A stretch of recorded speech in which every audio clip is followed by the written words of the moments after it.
Hey there, YouTube. Welcome to King's Court. I am Shrine King, and this is the At15 Tier 8 English on the line tank destroyer in World of Tanks. So, for this, I'm going to be doing a guide and review for those that are new. The guide and review is to cover basically what's good about the tank, what's bad about the tank, how to then best play the tank, is it worth it, and maybe some coverage of like where the line goes to. So, to get started, I'm going to jump right into pros and cons. So the pros of the tank: it has a really fast fire rate. It's very accurate. It has high penetration. It also has decent alpha. It's not amazing alpha, it's decent alpha. And the reason being is because with the high fire rate, it actually has a very high damage per minute, which makes it kind of interesting. The other part is it's very heavily armored, making it really interesting for some tank destroyer players. Usually most players are used to just hiding and so on and so forth. With this one, you actually have a lot of different opportunities and options to choose from. Now, let's get into the cons though. It's slow.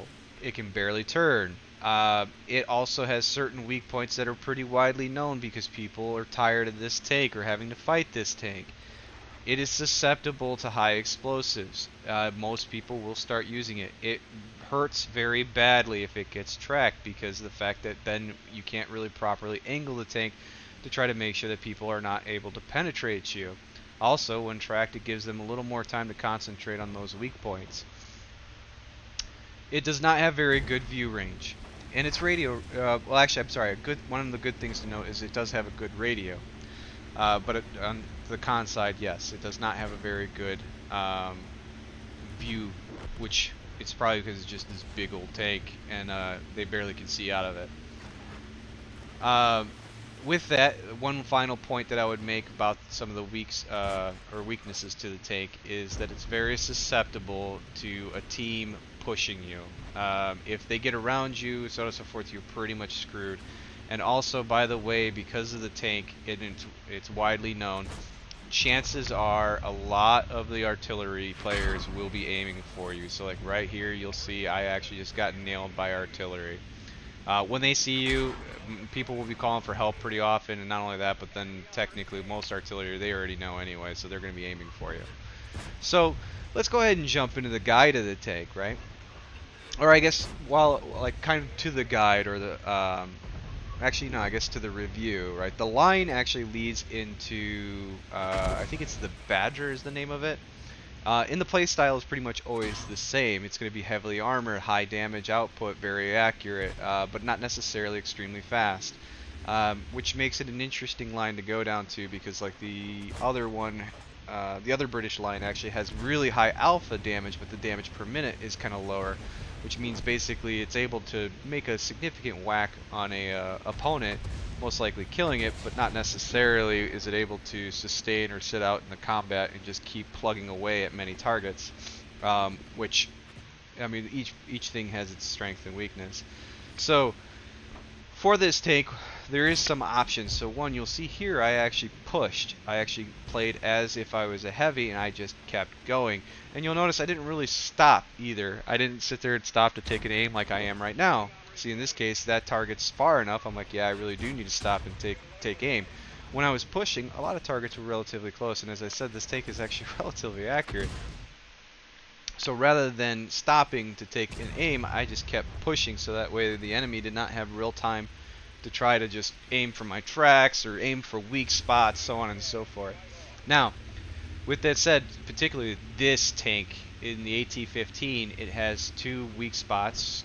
One is from the front, and the other, or I should say, both are something that people aim from the front. So one, you're going to see that cupola that's sitting on the right side here and on my screen here, and it's a little bit taller. That's basically the number one weak spot that everyone's going to aim for.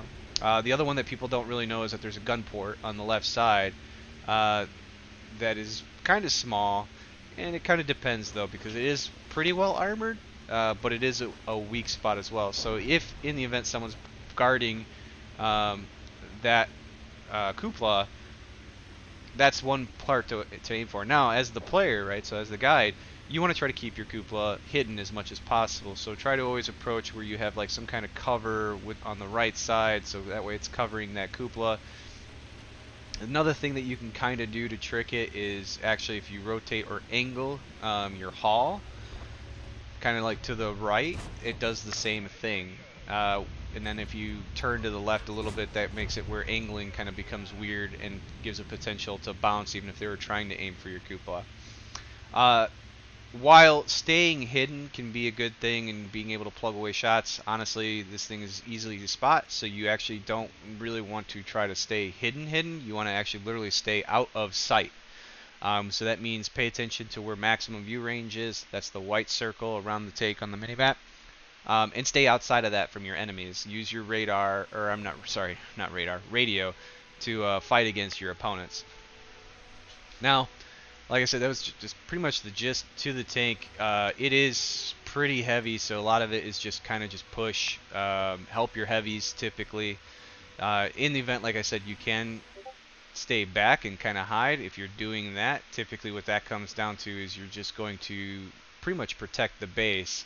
The issue that occurs when that happens is that you actually, yeah, you might not get any combat at all, especially with how things have been going lately in the game. So, again, I hope this really helps. I hope you enjoy.